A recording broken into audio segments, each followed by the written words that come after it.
Je suis ému par ce qu'on lit, ce qu'on entend,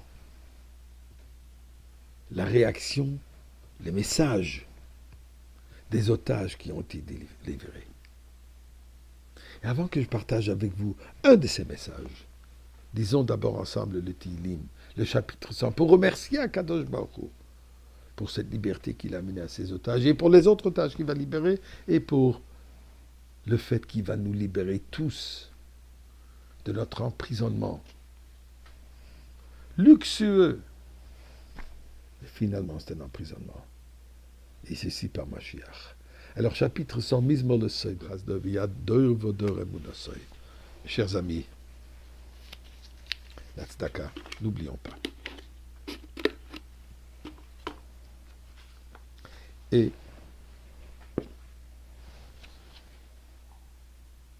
de plus en plus, les informations qui nous parviennent de la souffrance, de la cruauté que les otages ont dû subir pendant tout ce moment nous dépassent.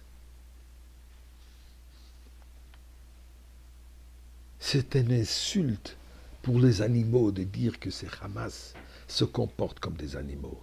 Les animaux ne se comportent pas avec cette cruauté. Un animal n'attaque que quand il a peur.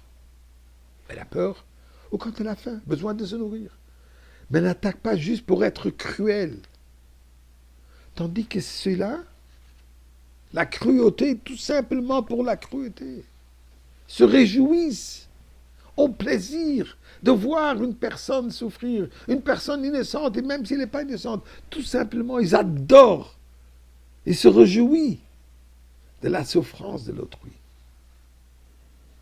Ceci me rappelle, en Égypte, le Médrash de nous dire, parmi les différentes cruautés que Paro a trouvé comment faire, était un exemple, se baigner tous les jours dans du sang frais de bébé qui venait de tuer, tout simplement pour enlever l'irritation de la peau que apparemment il avait.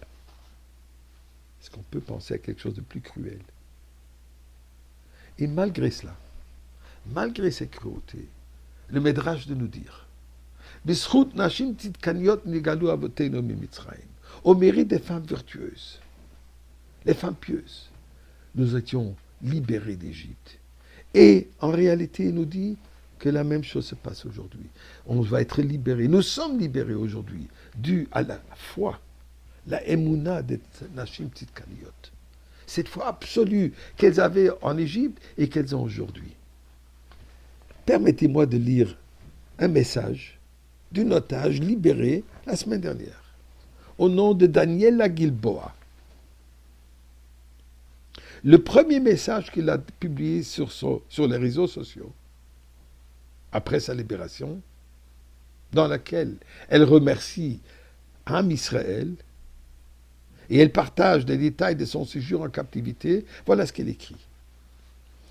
Quelle année folle j'ai eue, et je ne sais pas par où commencer. Je pense que tout d'abord, je dirais merci à tout le monde. Et elle remercie les personnes qui ont soutenu ma famille pendant 1 an et 3 mois, qui ne sont pas partis, qui n'ont pas abandonné, qui n'ont pas perdu espoir, même un seul instant. Merci de m'avoir attendu. Merci de ne pas avoir cru aux terribles rumeurs. Merci d'avoir continué à prier pour moi pendant tout ce temps. Ma dernière demande avant d'être enlevée, elle dit, était, je ne voulais pas abandonner, ni dire au revoir. J'ai prié et j'ai cru de tout mon cœur que ma fin n'était pas là dans ce refuge. Et elle raconte que le moment de l'enlèvement, j'ai prié pour toutes les filles qui étaient avec moi pendant une demi-heure. Car je sentais que je ne pouvais rien faire de mieux en ce moment-là que prier. Je ne pouvais pas m'accrocher à la protection que l'armée aurait pu me fournir et qui viendrait peut-être me protéger. Je ne pouvais pas m'accrocher à la protection de l'abri qui aurait pu me fournir. À ce moment-là, je pouvais non plus m'accrocher aux quelques filles qui étaient armées. Je savais que la seule chose qui pouvait me sauver était la foi. Et d'ailleurs, hier matin, Karina, Nama, Liri, Agam et moi, nous avons récité à la synagogue la bénédiction de Hagomel, action de grâce à la synagogue.